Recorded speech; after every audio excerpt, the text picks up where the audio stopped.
to Renee Ruth Real Estate.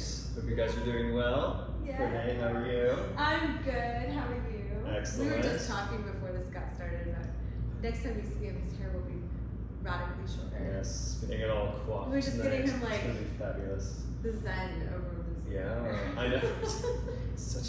It's a lot. There's a lot involved. We're emotionally invested in things. We are. It took me a long time, but I'm excited. Be ready for summer. It'll be good. Yeah, So we're halfway through June already. Where's the time I going? don't know. It's crazy. Oh. But I mean, nothing's slowing down, which is great. So. No, not for us. Yeah. So today we're going to talk about open houses. Yeah. We've touched on this many previous podcasts, but I feel like there's always a little. I know. So there's always things we can touch on. Yeah, and the market changes. I mean, I don't know when those weren't those podcasts done in the middle of the pandemic when like. Yeah, I think. Open houses were literally. Yeah, I think the original one was done then, but we've touched on it even with me, but kind of just here and there. So, but we're like laser focused. Yeah, we're coming back on it because finding clients is tough. Just talking to Abby about we were just talking to a group text about this. Yes. So an entrepreneur is someone that has to kind of step out of their comfort zone and build something from nothing. And we've said this phrase before. You know, you can give a man a fish, you feed him for that day, but you teach a man to fish, you feed him for the rest of his life. And so, learning how to drum up business in this business that's the big scary pink elephant that's why people default to teams, you know, where someone's feeding them leads. They default to these safe spaces. And there's nothing wrong with those spaces if that's where you want to go, but why build somebody else's business when you can just get out and start building your own? You just need the tools to do it. So this is one of them. Yeah. So then what sets them up, the ones that are thriving, what sets them apart from the ones that aren't? Is it fear? Is it not taking the right steps? Is it not marketing correctly, or is it literally just not getting out there and doing it, like you're saying, doing open houses? This is just one thing. Right. I don't know. I think if you were to, it would be so the academic in me thinks this would be such a cool study. Yeah. Like, let's take a sample of 100 agents who are new, and find out where their sales are and what correlates to their day-to-day practices. I think any kind of book you've ever read about success is going to say it's daily habits. You know, it's funny because you'll talk, like, I feel like I can feel agents when the new agents come in, they're loving this freedom they have from their former 9-to-5 job, and it's just, it's like a breath of fresh air. What they don't understand is, like, yes, you're not reporting to somebody, you have to report to yourself. Right. And that 8 hours you used to put in at wherever, you need to do that now for yourself in business building activities, and that turns into stuff people don't like. It's like the kid where it's like you give them this really great meal and then there's broccoli and they're gonna eat everything else before they get to the broccoli, but the broccoli's what they really need. Like it's like this with agents. So they're gonna do everything else. I'm gonna make my business cards because it's fun. I'm gonna make a website because that's fun. I'm gonna do these fun things, but none of those things are what's making you the money. The money is like the broccoli, like the stuff, that really hard nitty-gritty ask. Like, do you know anyone looking to buy or sell a home? Do you know, and then it's 100 no's to your first yes. Right. So, and then how many yeses, that it's goal setting, like we said to Abby, like how many yeses do you need to get a week? And she said, she hasn't got her license in the mail yet, so open houses are not an option for her. But when she is licensed, she can do them. But till then, you need to find 2 people that are actively house hunting. Or willing to start house hunting. A lot of times, I think a market that's really valuable for a newer agent, and it was where I happily went when I first started, is like the first time home buyer community, finding people that have never bought before, because they're just gonna be so thankful you want to saddle up next to them and help them figure, they're just gonna be they don't care. I said this to Fred the other day, you just need to know about 5 things more than they know, and now you're an authority. You don't need to go into this knowing everything. That's what people like me are for. Your lenders, that's what the army of people, when you choose to become part of kind of a brokerage in a community that's in an agency, you pick them because you can leverage their skill sets because you have none. Right. But you just know enough to be like, look, I know that you probably could. If your credit score is crap, that can get fixed. Just having that fix-it mentality, and then finding people that are willing to let you help them, move into a better space. So I went off on a tangent. No, that's totally fine. Nothing to do with open houses. No, but I mean, well, because it was funny because I actually had an agent that was asking me the other day. They're like, "What does she do for marketing? Like she's closing all these houses." And I was like, "Because she got out there." I said it wasn't about the marketing. Yes, you get leads from Realtor.com, which you have, but you've literally taken the steps. You're gonna pay for leads one of two ways, and notice that both of them are payment. You will pay, like anyone that comes in. I don't know what people think they're just gonna fall out of the sky. Like you will either pay for them in your time, meaning you are actively spending hours of your life looking for them. And if you have the money to not do that, then you will either pay for them out of your pocket. And if you're paying out of your pocket, I wouldn't give a dime to anybody that's not giving you a name and a number. Yeah. So marketing, I don't market. This is what I did for marketing. Right, as I said, Like I don't. This is it. Yeah. Before this, there was no billboard. There was no. I dabbled in a couple. Like one golf course was like, "We'll put your name on the blah blah blah." Like I said, "How will I know if anyone?" I even had like, "Hey, if you use me, I'll buy you a free club," which is hundreds of dollars. Right. Not one phone call. I'm like, So I tried things marketing that's supposed to like. But I really think when you're competing against hundreds of other agents, if you just become part of the noise, like putting your name up, like you're one of 10. I can drive down the street and see 10 agents on a billboard. Like it's too much, So you've got to find a way to find your niche, like carve a name for yourself, where you're not spending too much money and you're, very. I would say grassroots. Yeah. And then cut some stuff out of your life. Like, do you have coffee every day? Because maybe you should cut out Starbucks coffee and put that $3 a day to a Facebook ad. Because it's not that difficult to create a quick Facebook ad. I can tell you the little verbiage that I used. So when I was paying for leads, and we're talking like robbing Peter to pay Paul, paying for leads, I only paid for them on Facebook. And I just got smart. I was like, I've done enough. Here's where all my years of academics come back to help me, because I've written enough papers, I've had enough critiques, to know that words matter, word placement matters, and I learned that. Oh yeah. So I just created a meme that was enticing, a house that looked really cool that could potentially exist in this area, and then just asked who's looking to buy a house under 250? I picked under 250K because my market was the first-time homebuyer. Because the first-time homebuyer has no alliance to an agent. That was the other reason I picked that market. I'm like, they haven't had an agent yet. They may or may not know an agent. It was a place I could kind of get in without having to, fight too hard to get a client. So, again, still not about open houses, but about there's different skill sets that you can use, especially if you're new, to build. And you just need what I said to Abby today that I think is so important to know if you're new. That grind of calling, this is a grind that you won't do forever, because if you grind that hard for 2 to 3 years, eventually your time is not spent doing that ever again. I don't do open houses. Things that I did for almost 2 years steady, I don't even have time to do that now, because I've grown into other spaces. So be encouraged. It's not like you have to do this. It's not like you're dialing for dollars forever, but you do have to dial for dollars at first. I mean, there's a lot of stuff you have to do at first. No, absolutely. Well, coming back to grassroots, how did it all start? Take us back to the beginning. You were teaching. Forget open houses. We're gonna. We're coming back to it. I roll promise. that away. We're coming back to it. I promise. This is all part of it. Start over.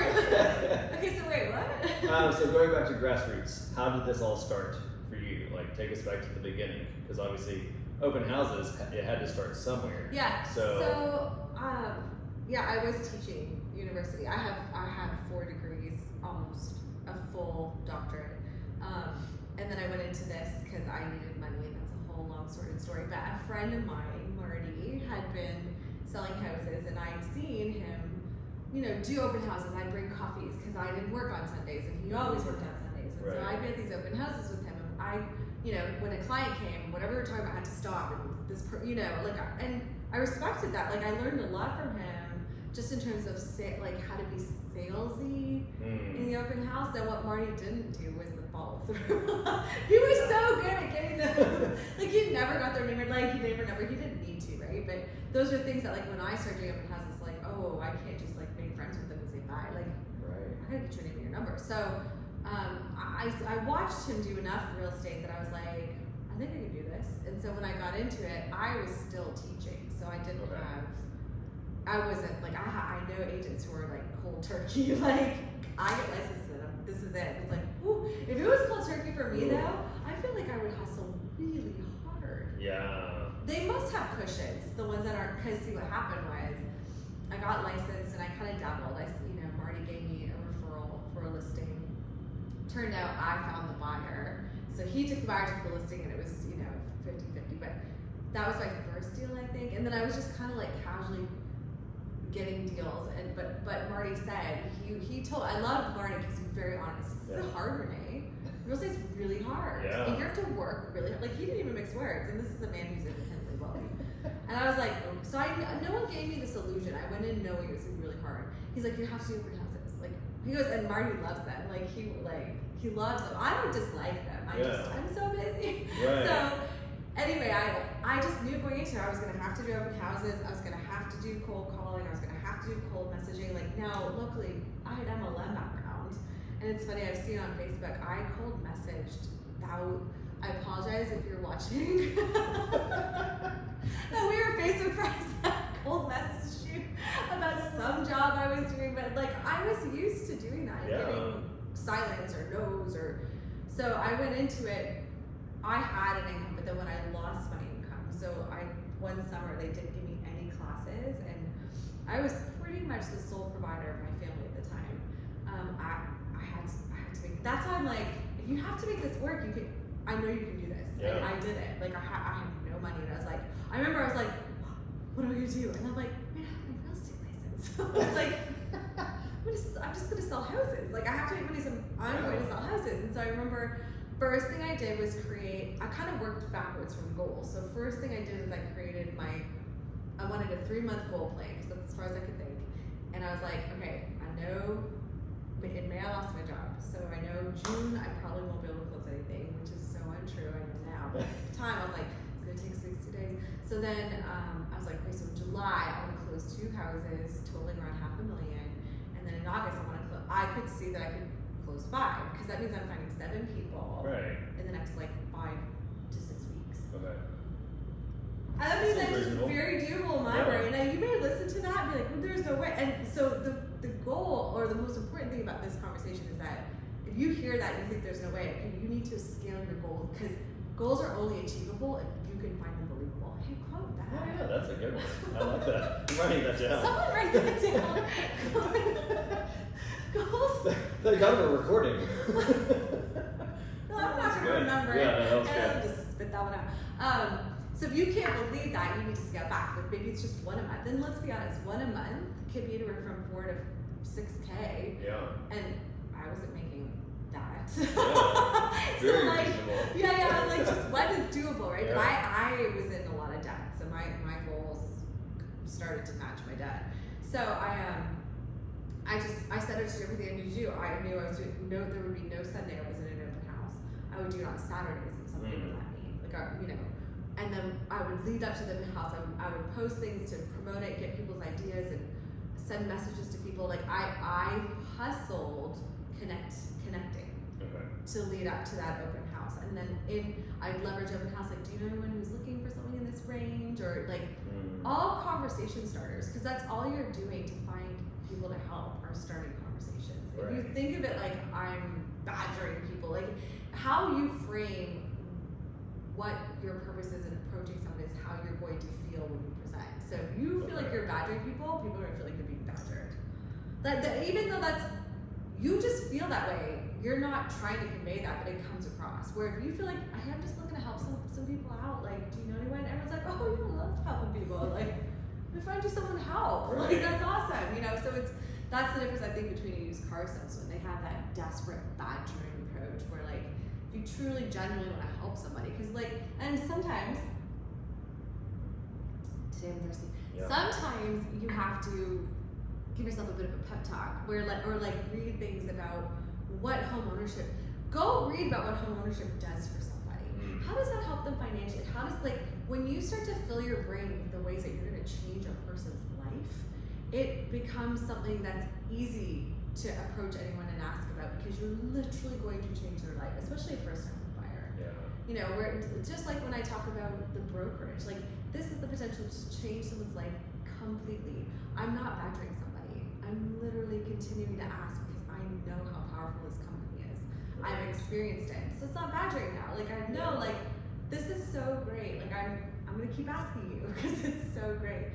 So that's how, you know, home ownership is. So when you, yeah, it's fine. I would, if I was new, what I did before was start with looking for first-time home buyers. I would do, and open houses would be an absolute, like, I think I committed myself to them until I decided I would be in an open house every Sunday that was possible. I was there on Father's Days. I was, like, there was not a day, like, I didn't not go holidays. Because when are people looking at houses sometimes? On holidays, like hey, it's Father's Day. Yeah. Dad's been talking about trying to move. Let's go. Like, you know, even now, maybe not Christmas Day, but like, you know, there was no, you know, even long weekends. Like, people are still looking for houses. So I was in a home every Sunday that I could find a home, and I made it my job on Monday to find the house for Sunday because I had to ask. I had no listings, so I had to ask other agents. So I have to be like, do you have a house that I can like? Yeah, there's this constant cycle of trying to find a house to get in. And then using that to just, you know, building up that entire week in my mind to I'm going to meet at least 2 families this Sunday who do not have an agent and are truly wanting to purchase a home. And like I have these like goals even for the open house. Like that would be my open house goal. Yeah. You know, and everyone that came in, I didn't need them to be one of my 2 people. I just wanted to find 2. Right. So like if someone came in and said, oh, I have an agent, that's okay. Yeah. Thank you. You know, enjoy touring the house. Move them along because you're waiting for the ones who, you know, haven't got an agent. Because at that point in an open house, if you're not listing it and they have an agent, you're not needed. So you just, that's fair. You're basically assisting the homeowner because they don't have to continue to open their house 4 times in a row. They can just leave for a chunk of time and move people through. Is the idea. Okay. Would you recommend people go to open houses before they do a showing just because they have more opportunity to view more houses? Yeah, it just depends. Like if you're actively looking, I wouldn't wait for an open house. All the houses will be gone by then. Yeah, that's but true. if you're just like casually starting, yeah. Okay. I mean, so that's going to be typically for people that are kind of still just not completely committed, but they kind of want to see what's out there. I'm thinking of buying. Right. I just Maybe want to sometime in the see. future. Well, because the difference of an open house and a showing is that an open house you could be competing with a whole flock of people all in the same space, whereas a showing is reserved for you to go look at it. Yeah, but in the open house case, it's less pressure too. You're not there with an agent who's like it's just you can just roll through. It's a little more relaxed. And so sometimes, like if I have clients, because I can get busy, they'll pick 4 houses, but they're like, hey, 2 of them haven't opened, and they're even nice enough to be like, we'll catch us 2 at the open, and then we'll meet you. So they're the ones walking in going, yeah, I have an agent. But I mean, I was there. I still hear it because I've had to do, you know, now if I do an open house, it's to train because there's effective ways to do open houses. It's not nothing should be as simple as just opening a door and turning on a light. This job is not that simple. Right. It's not that simple. Those are the 2 things you're ultimately responsible for, but that's not that simple. Yeah. So why would a listing agent want to have another agent doing an open house? That's a good question. Sometimes they don't. Fair. I had a lot of silence. There are agents who I'd ask. They just won't. Nothing. Yeah, they just don't. Yeah. So it's multifaceted because if the home is vacant, you've overcome 1 hurdle. If the home's occupied, the homeowner needs to see value in leaving their home for 3 hours on Sunday. Okay. So that's your first hurdle. But if it's vacant, that hurdle's gone. Okay. Right. So your second hurdle is the agent. Are they willing to let you come in?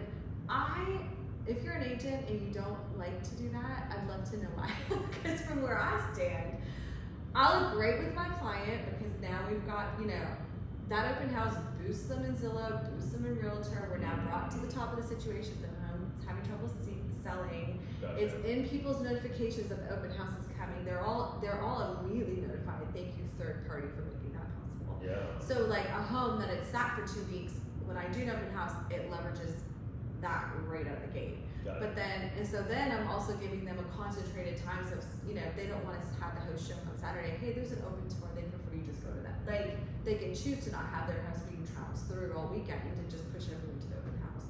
And then you could also, it's also valuable for the seller because it's giving them, like, hopefully it will sell. And weirdly, there's some kind of psychology with, if you put a house, now not every house, because we have one that's it's not working for, but Right. a lot of times if a home hasn't had a lot of activity, list an open house and people they think it's gonna go at the open house. So they feel there's this psychological pressure that people get. They're gonna have an open house, everyone's gonna see it, someone's gonna, I don't know, my clients have thought that. Oh, we gotta get it before the open house. So there is a lot of value to a seller. So, No, that's a good point. I'm a listing agent and I don't want to do the open house because A, I'm an agent that likes to travel on weekends and I don't have to work, or B, I'm so busy like me, I can't do it because I have to go show property, or Right. whatever the reasons are that you, the listing agent, or C, I had 4 houses and 2 wanted it open. I can't be at both places. Yeah. So whatever the reason is that you're not there doing an open, or if an agent came to me and asked, what do I have to lose? Right. I still have the house listed. The Yeah. only thing you have to lose is the possibility of dual agency, but that's not possible for you if you're not there. So. True. So if you have a lot of listings, it's going to be in your benefit to have someone else show it for you to do. I cannot think of a reason. That's why I'm asking. That's Yeah. why I'm like, Please if let us you are know. a listing agent and you don't like people to do open houses for you, I'd love to know how that's a drawback. Right. They're not taking money. They're not going to take your client. They're not taking your house is getting promoted by 2 people. You know what they say? And then just self 2 heads are better than 1. It's crazy to me. Yeah. Speaking of, can you make a meme for like House with Cameron and I? Yeah. Fabulous. He's doing We'll get open it. house. We'll Speaking get of it. open houses. So then, just in terms, it's funny because we actually hit a lot of the key factors of an open house, because obviously traffic is key. You need to get people in. Yeah. You need to be able to see it. It's more relaxed for the buyers because there's no pressure for it. They're just able to kind of see it. But then At their own pace. yeah, their own pace. And then for agents, it's obviously the potential of future clients. That's so what I it's did like it for. a huge benefit. And that's I guess that's one of the things that sometimes maybe a homeowner or an agent can feel is that they may feel like it's not benefiting anyone but that person you just want this to find clients. I'm not giving, you know what I'm saying? And if that was really all that happened, I would understand. But Right. the value for the client in terms of boosting that and the psychology involved with buyers when they see that, to me, I'm like, nah, see, the fact that I'm gonna get a client is just a fraction of what's positive here. So, and I always believe, you know this, we rise because we help others to rise. If Yeah. someone needs an open house, I was there. I know what that's like. And Yeah. I'm not above going back to it. If the market shifts, just see me some open houses. I'm not above that. You gotta do what you have to do to build your business. Yeah. And that's one thing to do. There you go. So for any newer agents that are frustrated because they're doing open houses and nothing's coming of it, they just need to keep going. Well, so the definition of insanity is doing the same thing over and over and Right. getting a different result. If you're not getting yes, it's an ebb and flow. It's not like every Sunday you get clients. Right. There were summers were kind of drier for open houses because of travel, and so I would be at open houses and nobody would show. And that might be 2 weeks in a row, So I would bring a computer and a hotspot so I could spend that time lead generating on Facebook. Yeah, using the time. But I've dedicated this time and no one's coming, so instead, but no, if you never get a lead, then you're not doing an open house correctly. And so there's ways to treat people, there's ways to talk to people, and this is where my communications background comes in super handy, because how you treat someone when they come in the door, the questions that you ask, the way you ask those questions. Now we're going back into that, are you approaching them like a used car salesman, or are you approaching them like a future friend? Are you building trust and rapport with them in the conversation, or do they feel like you're desperate? And those are all things that are way more individualized than I could even dissect, in this kind of conversation. But you need to saddle up next to somebody who's been successful at open houses and ask them what they say. What did they do? have them go with you so they can watch what you say. Right. Because we don't even know, like when I was teaching public speaking for years, you know, I would make them, and they hated this, I would make them video record themselves and not, okay, well I would tell them to go, this is before cell phones. Yeah. Where you could, towards the end of my career, cell phones showed up and they could do this. But before them, I brought a camera, and so when they came to deliver their speech and get graded, I also ran the camera.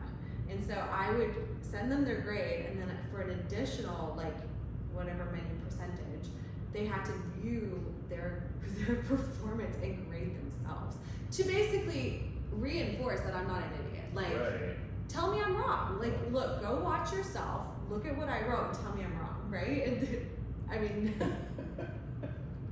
the thing I always got caught on maybe was like missing a citation or something that was worth, right. you know, credit that I might have missed.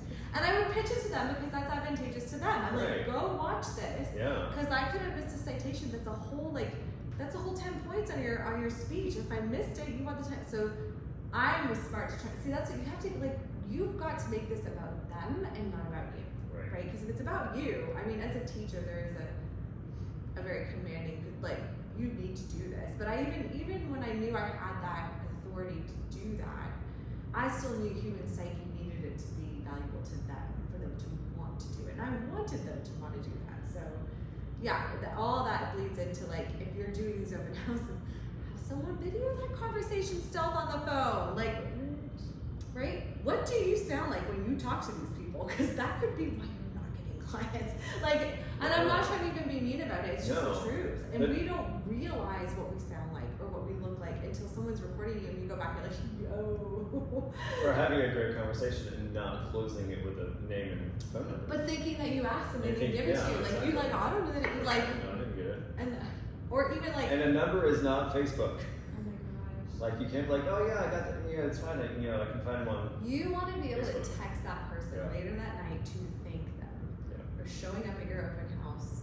You know, that you appreciate their time, and, you know, hey, have you just asked the next leading question? Have you just started house hunting? You want to ask questions that are going to cause a conversation, not questions that have a yes and no answer. Right. You know, like, don't even just to thank you for them coming. Why would they say anything else to you? They don't know you. No. You know, like, just because you were there and you greeted them doesn't mean that they're beholden to you for anything. Yeah. And even after you have conversations and show them 3 or 4 more houses, they could still go and use another agent. Like, it's just, you really have to work hard. What is it, Dale Carnegie, when he, winning friends and influencing people, or is that what it was called? Like, it matters. Like, you have to build a rapport, and that's a skill. That, like, not everyone necessarily has that innately. That's a skill. And so that's what's crazy about real estate. Is like, yes, you got your license, you took a test, congratulations. Now we have to develop all these skills. Oh, by the way, you have to develop them while you're doing the job. Like, there's no okay, so here's the boot camp on how to have a conversation. Like, that's not how that goes. No, Like, you've got to do it. Fake it till you make it. Like, and that's why I say get with people who are gonna saddle up next to you, that are gonna show you how, people who were successful, like, have done something from the ground up, and will share what they've done, how they've done it, and then you have to figure out, you know, take that and make it yours, because no two people are gonna be the same. No. And they don't need to be. Right. Do you hear that? That was great. Yeah, did you hear me? That's great. Oh, it's fine. Cool. Well, yeah, this was very informative. This was very educational. Yeah, I think you planned to do it. No, that was great, Just though. toss that away. Yeah. Save it for the We're next good. one. We're good. All right. Well, thank you. Yeah, thank you. Thank you guys for joining us. We'll see you next Cheers. week.